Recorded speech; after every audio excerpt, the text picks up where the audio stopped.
Eu já falei isso à exaustão no canal, mas eu não gosto de Dragon Ball Super. Cheguei a gostar quando eu tinha por volta dos meus 14 para 15 anos, e ainda assim eu tinha minhas ressalvas. Eu poderia ficar aqui por horas, só explicando todos os motivos do Super ser uma obra precária, e como eu tenho ainda mais raiva dela por ser a responsável por trazer à tona a parte mais insuportável do fandom de Dragon Ball hoje em dia. Mas meu canal não é focado nisso, aceite. A questão é que Dragon Ball Super, apesar de seus incontáveis defeitos, ainda possui coisas legais, ou que poderiam ser legais se fossem bem executadas. Sim, eu estou falando de vocês, Humanodins do Universo 6. Eu sempre quis ver outros Saiyajins de forma canônica na franquia, inclusive Saiyajins mulheres. Mas como sempre, essa obra-prima conseguiu frustrar até os mais simples sonhos. Mas se não temos algo bem feito por meios oficiais, talvez possamos ter por parte dos fãs, correto? Descobri recentemente um fanmangá conhecido como Dragon Ball V durante as minhas buscas de conteúdo para vídeo. Quando vi que ele era focado nos Saiyajins do Universo 6, imediatamente sugeri que meu amigo Son Goten fizesse uma análise, já que ele é mais duro nas críticas a esse núcleo de personagens do que eu. Mas ele fez o favor de me amaldiçoar a ter que ler isso no lugar dele. Rapaz, eu acho que eu vou ter que deixar esse fardo aí pra você, cara. Porque assim, eu já tô cansado de ver fanboy do Super, fanboy do Ubi, fanboy do Kiabi vir me encher o saco nos comentários. Então eu quero que. Irei deixar esse peso aí pra você. O nome do autor é Jordan Lee. Dei uma pesquisada sobre ele na internet e pelo visto ele também foi responsável por outro fanmangá chamado de Dragon Ball Infinity, o qual talvez eu fale sobre no futuro, além de ser até que bem ativo no Twitter. Também dei uma bisoiada na entrevista que ele deu para o canal What If Universe, e tirando o fato que ele acha o Castlevania da Netflix bom, ele parece ser um cara bem gente boa. Inclusive, compartilhamos gosto por New Metal, e também tem o fato de nós dois sermos maníacos por pimenta. Eu acho que saber que o criador é uma pessoa legal já me faz querer ler a obra de coração mais aberto do que de costume. Mas como sempre, serei sincero em minha análise. Não se esqueçam de deixar o like, se inscrever, comentar, compartilhar, hypar e, se possível, fazer uma doação para o LivePix e ter seu nome citado no final dos vídeos. A história já começa no Universo 6, em um planeta chamado de Arlia. Um tal de Sargento Alpha aparenta estar sendo perseguido por dois seres ocultos nas sombras. Só que, se você já viu qualquer coisa do Dragon Ball Heroes, você já sabe muito bem quem são esses dois. Então, a surpresa não colou. Ele acaba sendo morto sem muita cerimônia. Então a dupla usa o dispositivo dele para pedir socorro e atrair algum Saiyajin que possa se transformar para os divertir. Então vemos o nosso aparente protagonista, entre aspas. Este brother chamado de Skyrod, conversando com uma Yaya em uma nave. Essa história é bem mais atual do que eu pensava.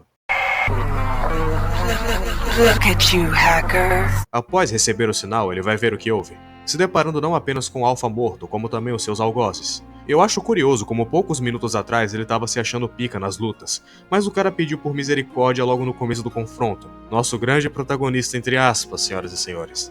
Só que simplesmente do nada a gente corta pra uma cena no futuro completamente diferente. Juro que pensei ter pulado algumas páginas, mas não, a gente já corta direto pro Rei Sadala falando como Skyrod conseguiu vencer a Kamin e o Oren, e falando sobre a morte do Alpha. Cara, que broxante. Sério mesmo que omitiram a luta do cara contra eles de graça assim? Sinceramente, isso não deve ser um bom sinal. De qualquer forma, o Sr. Wilson Saiyajin Edition continua conversando com o nosso protagonista, o que nos permite ver que eles estão lutando praticamente uma guerra contra os Shinsufurudins, e precisam de aliados em outros planetas para impedir seu avanço. O rei também acaba por incumbir o próprio Kiabe de treinar as tropas para se tornarem Super Saiyajins. E eu gostaria que ele só não me lembrasse do quão forçado foi a Caulifla virar Super Saiyajin tão facilmente. Mas aí, provando ser um inútil, o cara simplesmente decide chamar o Vegeta para ajudar ele, dizendo que o Champa devia um favor pro cara. Mas que favor foi esse que eu não lembro, hein? Enquanto o rei e o nosso aparente protagonista são atacados no espaço, Vegeta chega no planeta Sadala, e vemos que ele já começa arrumando confusão com geral antes de encontrar o Kiabe. Por favor, me diz que isso não é mais um mangá onde estragam o Vegeta completamente. Antes de irmos pro segundo capítulo, já tem alguns criticismos acerca da história. Primeiro, o traço. Olha, eu não quero acusar ninguém de nada, mas a sensação que eu tenho é que a história alterna constantemente entre prints editados do mangá a desenhos genuínos com base no traço do Toyotaro. Não foi tão incômodo quanto no Dragon Ball Legendary, mas ainda assim é algo a se notar. Os diálogos até estão aceitáveis, não tem nada gritante que me faça querer me autodeletar. Eu acho que o problema aqui veio meio por culpa da tradução, que deu uma sensação esquisita de texto amador. Mas o que eu mais odiei até então foi o fato do Vegeta estar aqui.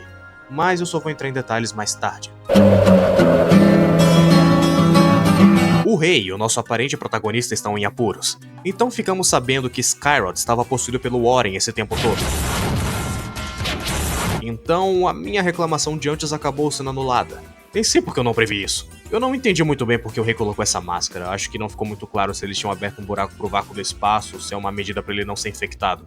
Mas é claro que nós não iríamos escapar do clássico momento onde o vilão tem a oportunidade de acabar com seus problemas, mas decide parar tudo para contar seu passado trágico. No antigo planeta de Sulfuro, esses dois eram membros da realeza, mas acabaram adoecendo e morrendo, o que fez seu pai literalmente saquear planetas para os reviver de alguma forma, até que conseguiram por meio de um supercomputador. Mas claro que deu merda e eles saíram matando geral, mas com o objetivo de continuar expandindo o Império. Eu só vou fingir que esses personagens aí não são idênticos aos androides do Z. E essa história parece ter sido tão comovente que o rei foi possuído sem demonstrar reação alguma. Então eu continuo sem saber por que esse inútil colocou essa máscara. Parabéns, viu, seu cocô? Obrigado. Voltando ao planeta Sadala, Vegeta já começa com seus discursos motivacionais para treinar a galera. Até que o Kiabi entrega pra ele uma roupa que diz ele ser presente do Whis, mas...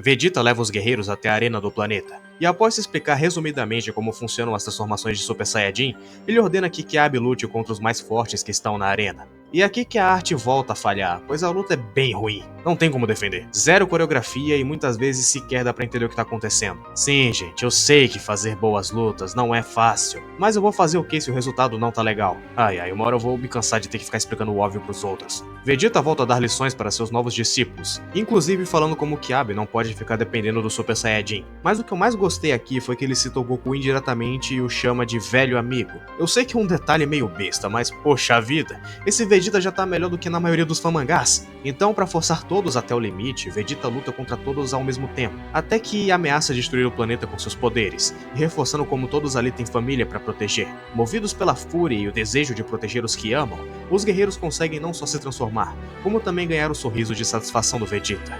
Sem que nas costas, sem nenhuma viadagem. Já podemos dar o selo de essência? O terror do Goten surge na tela repentinamente, elas decidem ir até onde está ocorrendo o treinamento por curiosidade. Quando Caulifla e Kali chegam na arena, a força de defesa imediatamente pensa que elas são uma ameaça, por já terem apanhado pra ela antes. Meu Deus, cara, sério que vocês apanharam pra isso? Bom, Kali começa a ser controlada por Taplos e começa a dar um pau em geral, e por algum motivo que até agora eu não entendo, Caulifla começa a dar uma lição de moral no povo, o que é isso? Dizendo que eles também estão deixando o poder subir a cabeça. Caulifla tenta acalmar sua amiga, mas é jogada para longe igual um saco de batatas. E então Kali volta a atacar todo mundo, até que o Kiabi Super Saiyajin Deus a impede e faz a mulher controlar os poderes na base do discurso no Jutsu. O que diabos eu perdi? Como foi que essa varita humana conseguiu controlar Ki Divino tão rápido? E como é que o Vegeta foi capaz de ensinar isso a ele? Vegeta e Caulifla começam a trocar algumas farpas, até que começam a lutar, e por algum motivo só foi aqui que eu enfim fui capaz de entender o que estava acontecendo na luta. Confesso que até estava interessante, mas a felicidade de pobre dura pouco, como dizem. Eu li esse mangá de madrugada, e eu juro que quando eu vi uma Caulifla Super Saiyajin 3 do nada na tela do meu celular, eu dei uma risada de desgosto tão alta que eu quase acordei o povo aqui em casa. Mas merecidamente ela tomou uma surra do Calvo, o que na verdade agiu como um verdadeiro alívio pra mim. Tenho certeza que o Goten pensa o mesmo. Chegamos mais ou menos na metade da história, e como manda a tradição, vamos falar o que estou achando até o momento. Eu sei que isso pode soar estranho, mas sinceramente essa história não está sendo a pior coisa que já li até agora. Claro, tem sim seus defeitos, mas não é nada insuportável como em outros mangás. As coisas estão oscilando de aceitável para mais ou menos. Mas claro, em relação aos criticismos, o traço ainda tem seus problemas. Seja com as partes claramente pegas no mangá do Super, ou mesmo algumas falhas nos desenhos originais. Tem coisa aqui que realmente só acontece do nada, como o povo indo puxar briga com a Caulifla ou Kiabi Super Saiyajin God. Mas o que eu preciso falar é... eu não gosto da presença do Vegeta aqui. Eu sei, mas antes de você me xingar, deixa eu explicar o meu ponto. Pelo fato dessa história ser focada no universo 6, eu acharia mais interessante a gente ver as coisas pelo ponto de vista do Kiabi, com ele tendo que lidar com o peso de ser responsável por um exército e ter que lidar com uma ameaça de sulfuro. A presença do Vegeta aqui, embora seja executada razoavelmente bem pelo roteiro, me parece eliminar parcialmente o brilho da história em algum nível. Fora que a justificativa é uma bosta, pois até agora eu não lembrei que favor é esse que o Champa devia pro Vegeta. É como uma caminhada no parque da sementeira em Aracaju. O ocasional incômodo proveniente de algum jovem idiota ou até mesmo de algum maluco não te faz odiar o passeio em si.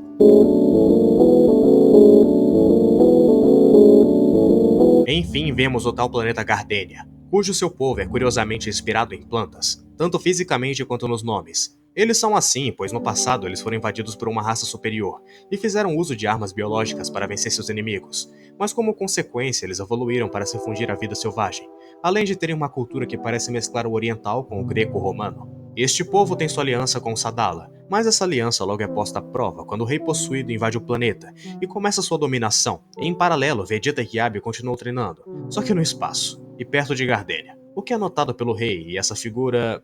essa coisa aí que diz que pode os ajudar.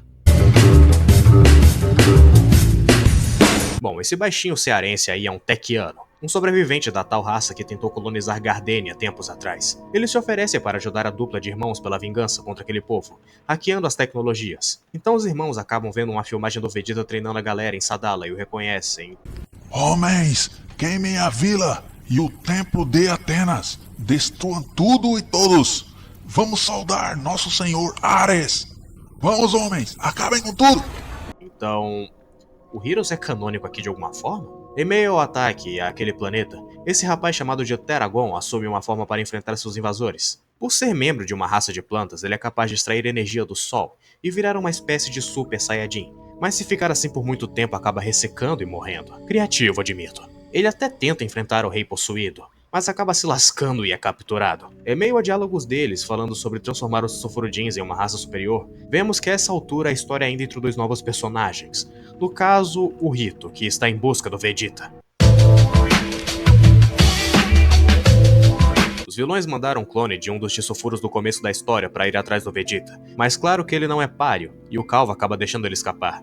Então os irmãos Sulfurudins no corpo dos Saiyajins decidem testar todo o potencial daqueles corpos, descendo a mão nas tropas de Sadala, até deixar todos no chão. Quando voltamos até Sadala, simplesmente o Rito aparece e derruba o Vegeta. Mas esse não é o fim. Esse capítulo aqui é brabo. Enfim, temos a revanche de Vegeta contra Rito. E eu só tenho que elogiar mesmo, não tem dialogozinho ou flashback pra interromper a luta. É uma disputa de poderes franca. Vegeta usa seu Ultra Ego, enquanto Rito usa seu salto temporal de formas cada vez mais exageradas, mas acaba sendo subjugado pelo Vegeta em quadros muito bem feitos. Os dois acabam ficando exaustos, sendo essa oportunidade para Rito ser possuído pelo Tsufurodin e retornar ao combate com esse design bem legal. A luta continua contra o Rito possuído, e ele dá uma surra na patrulha de Sadala, mas logo Kali e Caulifla chegam para ajudar, que mais serve como distração pro Kiabi se transformar em Super Saiyajin God, ou Blue, sei lá, e estompar esse bucha, o enfraquecendo o suficiente para que Vegeta ataque com uma técnica que liberou o Rito do controle de Tsufuro, e logo eliminar a ameaça com o Hakai. Eu acho engraçado como a Caulifla e a Kali só sumiram depois disso. Então o Vegeta permite que o Rito vá embora, mas ele também acaba indo quando descobrimos que o fato do Vegeta estar assim é que esse tempo todo o Bills só tava dormindo e permitiu que ele fosse um Hakashin enquanto ele tava dormindo, é basicamente isso. Mas acaba tendo que ir ajudar a Bulma, deixando o Kiabi sozinho para lidar com o resto da treta. E bom, por mais que pareça que agora que a história vai engatar de verdade, ela acaba aqui. Como sempre, mais uma história sem final. Eu não acredito que estou falando isso, mas eu acho que é a primeira vez nesse canal que eu leio um fanmangá de Dragon Ball que não me causa dor física em algum nível. Óbvio, essa história não é perfeita, pois tem muitas coisas que eu não gostei, tem coisas que claramente são defeitos. Tem alguns probleminhas na arte e na escrita. Acho que mais relacionado com a velocidade que as coisas acontecem, por algumas coisas serem explicadas tardiamente, como essa parada do Vegeta Hakaishin. Fora isso, é uma história que tem potencial para ser algo legal, mas que realmente precisa continuar com mais capítulos.